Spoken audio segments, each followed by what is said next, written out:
Hey everyone, Brandon here. I'm joined by Ismaillal, the game director of Assassin's Creed Origins. We're going to be taking a look at a side quest called What's Yours is Mine, and Ash is going to be walking us through it. Yeah, it's super cool to be able to show off this side quest. Just in terms of context, we're at the Giza Plateau, near the Great Pyramids of Giza. Yeah, you can see them right there on the side. They're awesome, super cool location. We're about halfway through the game. Around this point is when you're able to be in this area. Yeah, and just so you know, we're going to be doing some cuts. There's one right about here, because this is one of the longer, or a long side quest, so we really want to trim it down. Yeah, a lot of our side quests, they range from 15 minutes to a half an hour, so we've shortened this one. Perfect. Wake up. Wake up. Wake up. What luck you're all right. Here, stand up.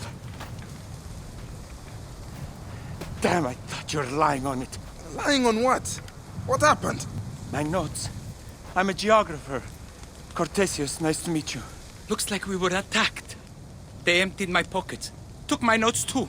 You might want to check your pouch. You too?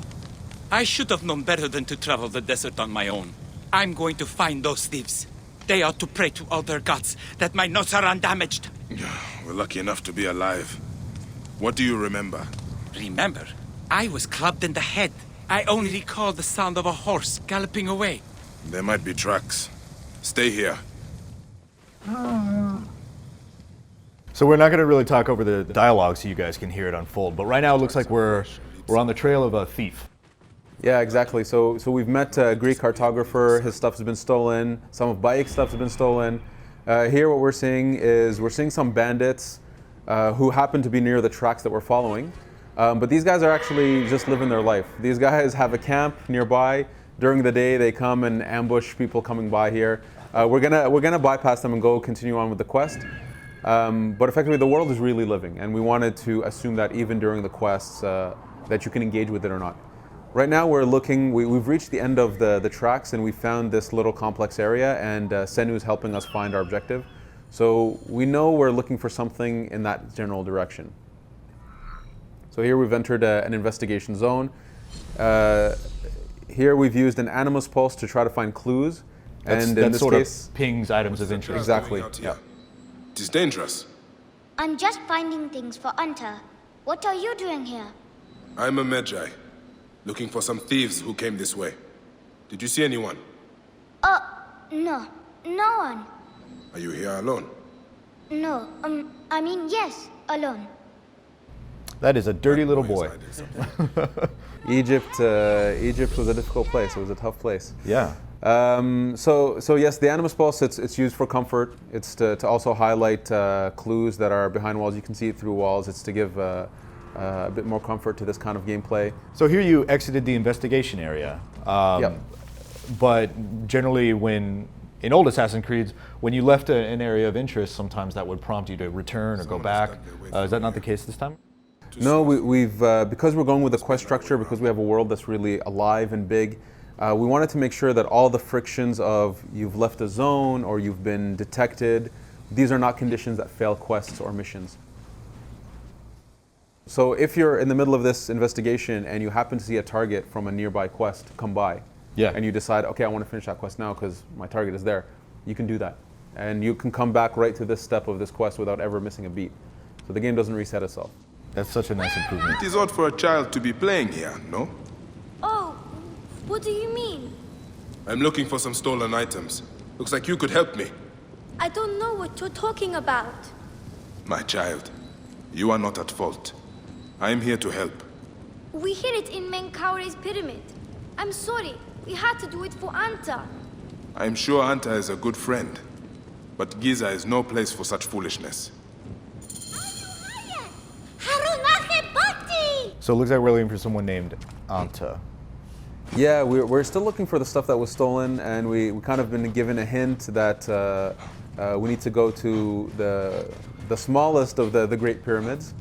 Oh wow, this is the smallest one. This one's the smallest one, and one thing we tried to do is be very respectful of the architecture that we know exists. Yeah. So you'll see that for all the known tombs and pyramids, that they actually really respect the architecture. Of course, we add our own, hidden of chambers, course, things yeah. that have not been discovered yet. Little secrets. Of course. But we try to respect what is known already. Here, Bike's going to pull out a torch. Torches are not unique to pyramids or tombs. You can actually pull it out whenever you want.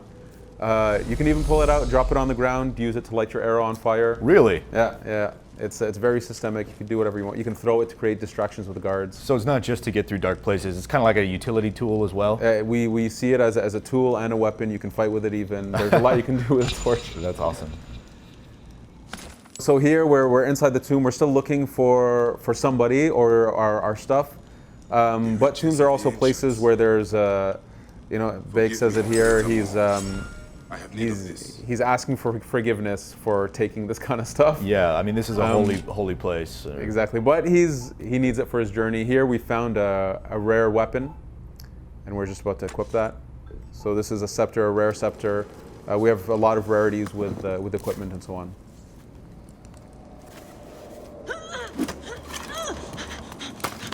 This is our pyramid! Hey, you've got quite the swing.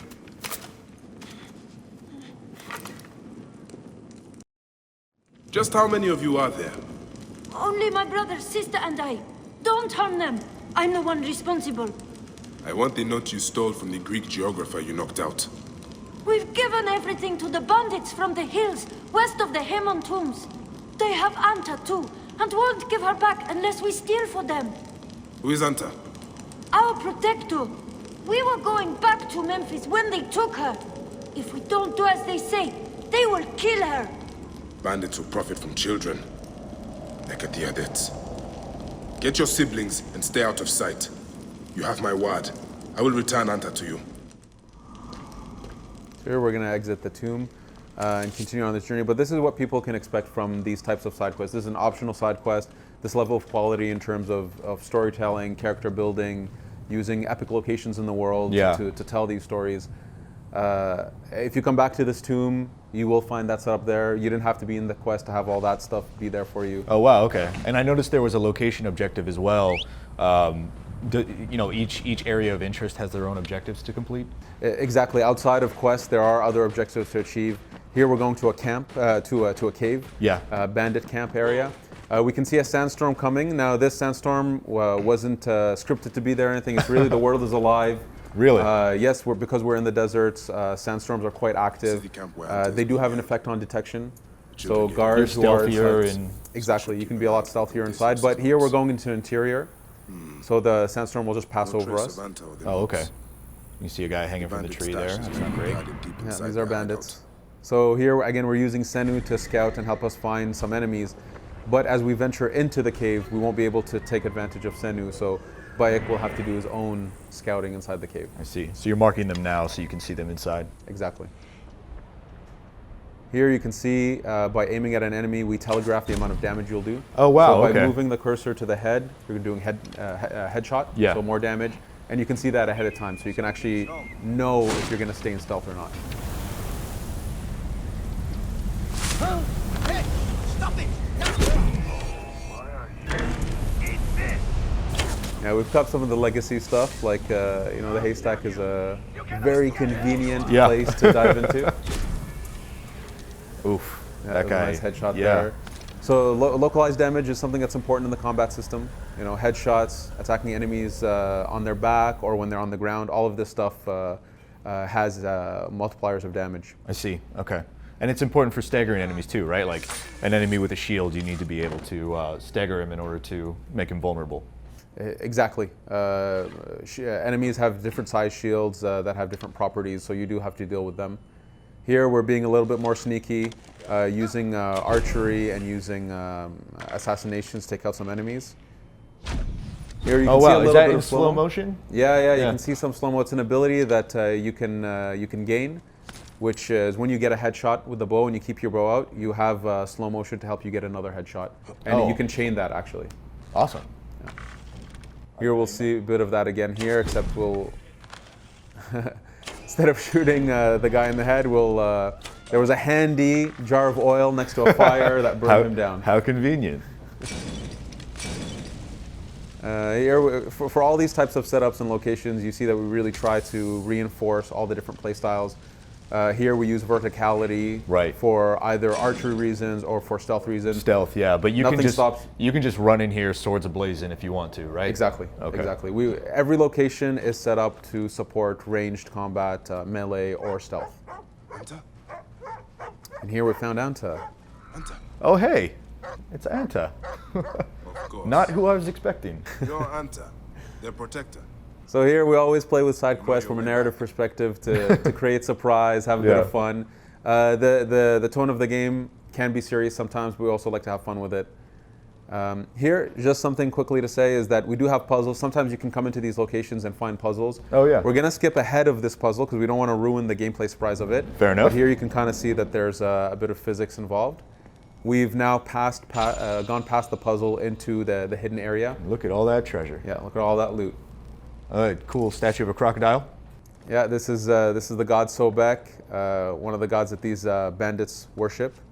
And in these types of hidden locations, sometimes you find these old stelas that have an ancient knowledge on them that actually, when you interact with it, you gain an ability point. This is one way of gaining ability points. Outside of just leveling up. Exactly, outside of just leveling up. That's awesome. So there's incentive to really delve into these tombs and explore and find stuff. Exactly, and it's also to show that there are more ability points than there are levels. You can continue gaining ability points way past leveling up. Oh wow. We want players to either delve deep into one direction or spread themselves out as they want, create the hybrid character they want. Yeah. So here we're exiting the tomb. We're going to see a little bit of fight here. Okay.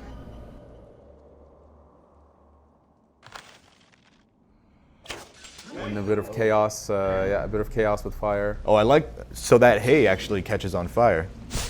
Yeah, for sure, for sure. So you can use that to your advantage by paying attention to where the enemies are located and so on. And of course, it's handy to leap into. Oh yeah, of course. So here we show off a bit of fight and something for people to know. I think it'll be a surprise for people who are very well aware of AC and AC combat. Right. That you can attack and it's not a paired animation system anymore. It's not two characters playing a perfectly synced animation. We have hitbox-based combat now. Yeah. Which means that you have to pay attention to where's the enemy, how far away from me are they, the range of my weapon. Yeah, the days of standing in a crowd of guys and just countering with Y are kind of over now. I mean, the combat system looks totally revamped. Exactly. This was an intention we had from the beginning to really bring something new, something that's versatile, dynamic, highly impactful, something that requires a lot more paying attention from the player and something that has gameplay depth. Right. So here we see enemies that use shields, use spears, use swords. And there's standard soldier types, and then there's the stronger types. Exactly, and you really have to pay attention to the way they behave, the way they use their own weapons. Sometimes they have area effect attacks. Sometimes, if an enemy has a shield, you have to figure out how to get past the shield or to break his defense. These are the questions we want players to be asking themselves in the middle of a combat situation. What is my specific weapon at this moment good for? What is it weak at? Every weapon has its strengths and weaknesses, and this is again part of the depth that we wanted. Every time you find a new weapon type, that you have to learn how this weapon works.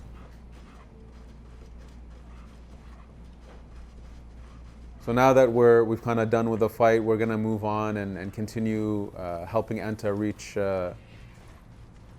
reach his kids. Back to the kids, right? Yeah, exactly.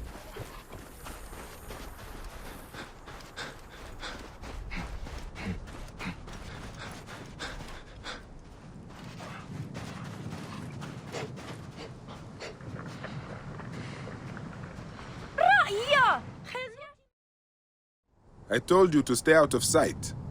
I know, but this was our fault, and we thought you could use some help. The horseman is much, much bigger than you. Osman, You haven't seen him? He's the most harrowing of them all. Big and strong. He's the one who took Anta. he might have Cortesios' notes. Probably using them to locate treasures. I have seen him in the ruins around Khufu's pyramid. I will take care of this horseman. You should leave. Now! You know your way back. I should have a look around the pyramids. I can finally find those notes.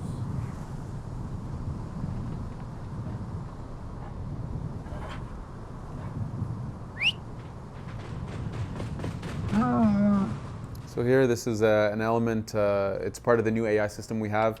Effectively, this guy really has an agenda in the world. He's going around Giza, terrorizing, attacking people, but at night he goes back to that cave we were just in, and he sleeps in there. So you can actually wait for him in there, you can meditate to change the day to night, to assassinate him inside, or go after him as we do right now. It's really up to the player's choice. Those kids that were walking off, you can find them later. They keep walking, they go to their destination in real time. You can meet up with them after. So like the kids and the horsemen and the bandits we saw at the beginning, like everybody has their own cycle, their own day-to-day thing that they do. Exactly. They have needs. You know, they need to work, they need to sleep, they need to go to the bathroom. Seriously. And then the horseman looks like it's one of these stronger enemies with a little bit more danger to them. Exactly. So we can see that it's the shield and sword he has. He's much more defensive. Going up to him and just slashing your sword it won't work. You have to figure out how to trip him up, how to get him on the ground, how to make him commit to a move where he makes a mistake, and that's where you take your advantage. Oof. Yeah. Brutal advantage. So here we go. So we found the boss of us. We found the notes that we were looking for, and now we'll go back and complete this step, this quest. Again, to keep in mind that this is the level of quality people can expect, and we have hundreds of quests like this. My notes! Jesus, I can't believe it! I owe you my life.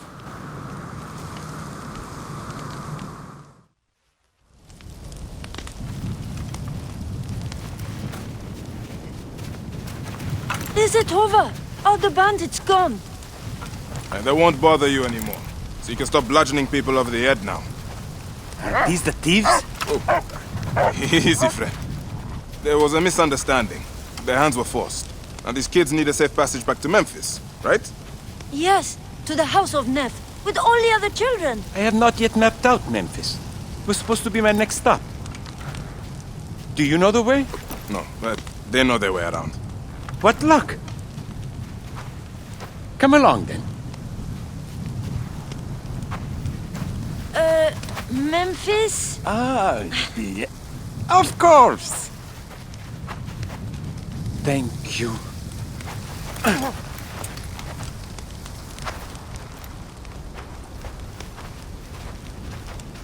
Come visit us.